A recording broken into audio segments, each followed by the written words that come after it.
ఇదిగోండి చక్కెర పొంగలి చేస్తున్నాను ఇవాళ. దీనికి కావాల్సిన పదార్థాలు: బెల్లం, ఇదిగోండి ఈ గ్లాస్తో పోసే బియ్యం, దీనికి సగానికి ఇక్కడ పెసరపప్పు పోసుకొని కొంచెం కావాలంటే పోసుకోవచ్చు బియ్యం పెసరపప్పు కూడా. ఇదిగోండి యాలకులు పొడి, నెయ్యి, జీడిపప్పు, కిస్మిస్, పెసరపప్పు, బియ్యం ఇవి నానబెట్టేసుకోండి. ఒక పావు గంట నానబెట్టేసుకోండి పెసరపప్పును బియ్యము. 1, 3, 4 పోసుకోండి. మెత్తగా కావాలంటే 4 పోసుకోండి. ఇదిగోండి నెయ్యి కాచాను, వేసేసాను, అయిపోయింది. అందులో జీడిపప్పులు వేస్తున్నాను. ముందుగా జీడిపప్పులు కిస్మిస్లు వేయించుకోండి. ఇలా పళ్ళెంలో తీసేసుకోండి. ఇలా తీసేసుకోండి. బియ్యం దీంతో 1/2 ముప్పావు పోసుకోండి. పెసరపప్పు కాంటే ఫుల్లుగా కూడా పోసుకోండి. ఇవన్నీ పోస్తున్నా.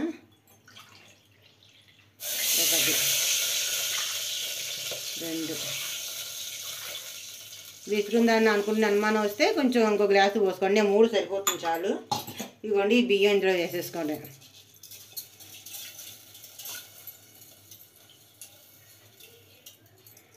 ఇలాగా కలుస్తుంది.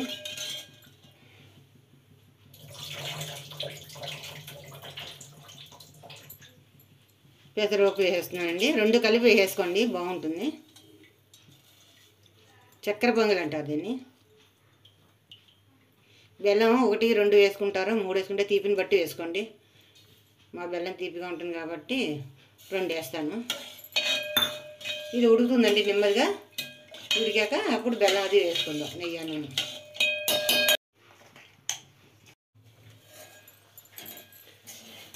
ఇదిగోండి ఇలా ఉడకబెట్టుకోండి పెసరపప్పు బియ్యంను.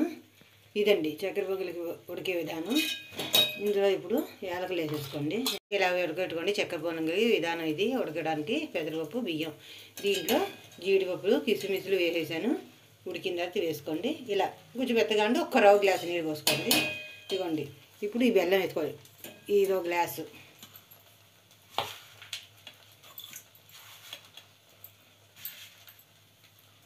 ఇదిగోండి నేనైతే 2 గ్లాసులు వేసానండి. మీరు కావాలంటే తెయ్యగా కావాలంటే ఇంకో గ్లాస్ వేసుకోవాలి. నాకు సరిపోతుంది.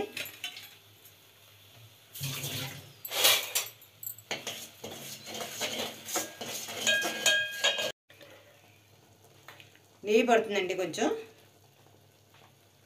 తర్వాత మళ్ళీ దించాక వేసుకుందాం. ఆ కాంత వచ్చి దించాడు వేసుకోండి అలాగా. ఇదిగోండి నెయ్యి, ఇది నెయ్యి ఇదిగోండి ఇలా వేసుకుంటే నెమ్మదిగా కరుగుతుంది. కావాలంటే కొంచెం బెల్లం మీరు వేసుకోండి. నాకు సరిపోతుందని ఇంకా వేయలేదు.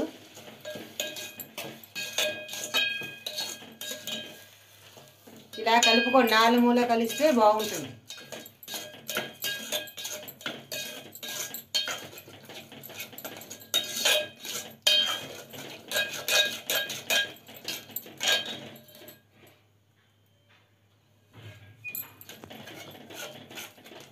పెట్టేసుకోండి. ఇదిగోండి ఇలాచీలా వేసేసుకుని కాస్త దగ్గర పడేదాకా దింపేసుకోండి.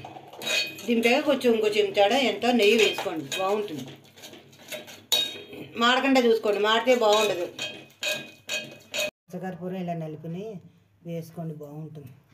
ఊరికే లైట్గా వేసుకోండి చిన్నతలకాయలాగా. ఇదండి చక్కెర పొంగల్ అంటే. ఇలాగా వేసుకోండి. 4 పక్కలకి కొంచెం కరుగుతుంది, అదే కరుగుతుంది, మన కలపక్కల్లా. ఇలా వేసుకుంటే కాస్త నెయ్యి ఎక్కువ పడుతుంది కాబట్టి అలా కరుగుతుంది. తర్వాత కలుపుకోండి కరిగాక. అదండి చక్కెర పొంగల్ అంటే ఇలా చేసుకోండి.